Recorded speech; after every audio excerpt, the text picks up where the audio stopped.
साल 2020 में जब वाहनों को BS4 से BS6 में तब्दील किया जा रहा था, उस समय टाटा मोटर्स एक ऐसी कंपनी थी जिसने अपनी टाटा हैरियर को BS6 इंजन के साथ तो तब्दील किया ही साथ इसके इंजन के पावर आउटपुट में भी 28 bhp की बढ़ोतरी कर दी।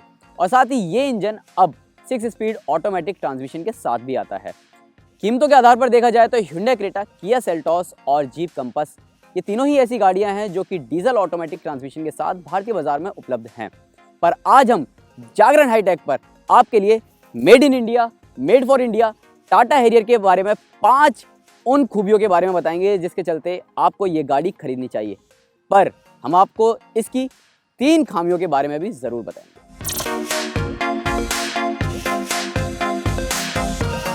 तो शुरुआत करते हैं हम इसकी 5 बड़ी खूबियों से।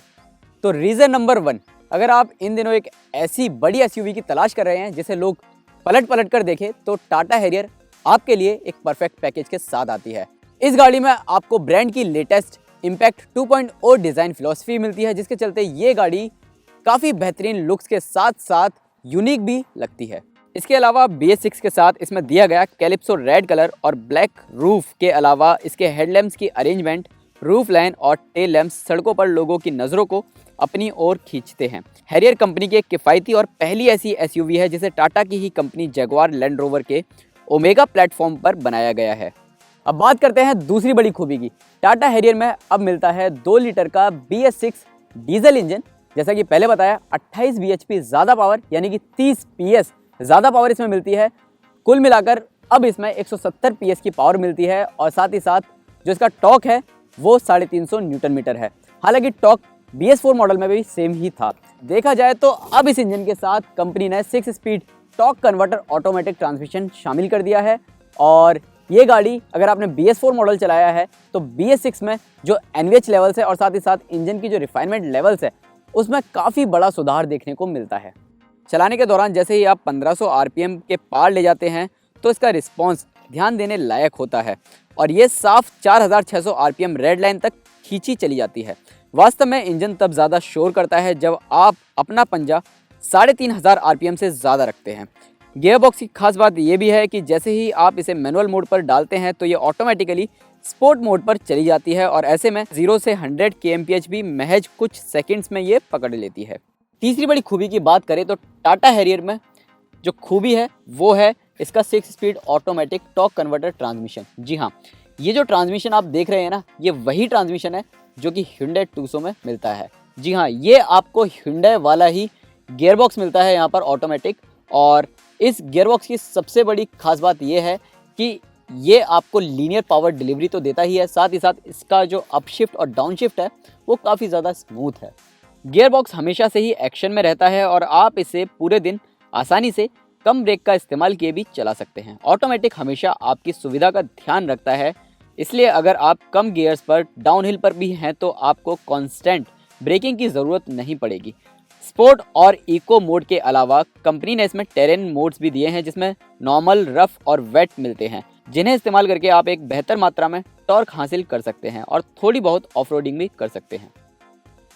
चौथी बड़ी खूबी की बात करें तो टाटा हैरियर में आपको मिलता है इलेक्ट्रिकली एडजस्टेबल सीटें, एक बड़ी panoramic sunroof, aerodynamic door mirrors और साथ ही साथ auto dimming inner rear view mirror मिलता है। इसके अलावा क्रेटा, सेल्टॉस और जीप कंपास के मुकाबले ये गाड़ी काफ़ी ज़्यादा स्पेशियस भी है।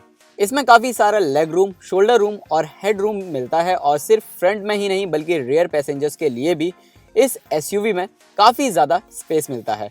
सीटें भी काफ़ी ज़्यादा आरामदायक हैं, 5 लोग इस एसयूवी में काफ़ी आराम से बैठ सकते हैं। इंटीरियर काफ़ी प्यारा और रिच फील देता है। डैशबोर्ड पर वुडन फिनिश के अलावा काफ़ी अच्छे प्लास्टिक मटेरियल का इस्तेमाल किया गया है। सेफ्टी के लिहाज से देखा जाए तो कंपनी ने इसमें 6 एयरबैग्स के अलावा ABS, ESC और हिल डिसेंट कंट्रोल जैसे फीचर्स दिए हैं जो इसे एक परफेक्ट पैकेज बनाते हैं। टाटा हैरियर की 5वीं बड़ी खूबी की बात की जाए तो ये एसयूवी में जो यू है उस पर काफ़ी ज़्यादा जोर दिया गया है और यूटिलिटी के मामले में ये गाड़ी काफ़ी ज़्यादा अच्छी है। आपको फ्रंट डोर्स पर काफ़ी ज़्यादा जगह मिल जाती है, 2-2 लीटर की पानी की बोतल रख सकते हैं।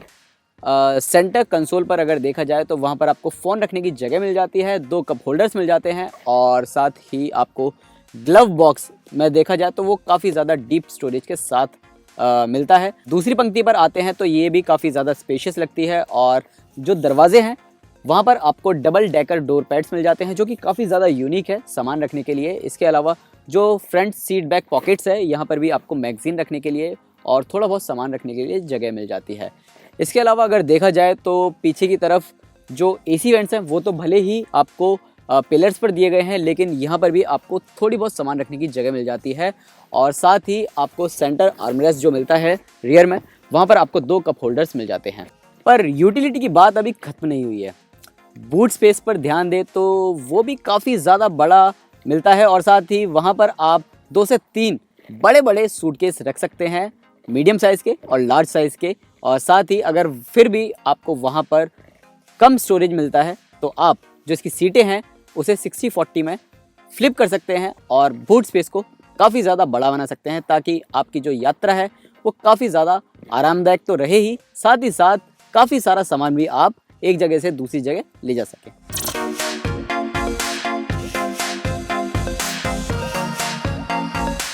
तो ये तो थी टाटा हैरियर के बारे में 5 बड़ी खूबियाँ, और अब मैं आपको बताऊंगा 3 उन खामियों के बारे में जिसके चलते आपको इस गाड़ी से निराशा हाथ लगती है।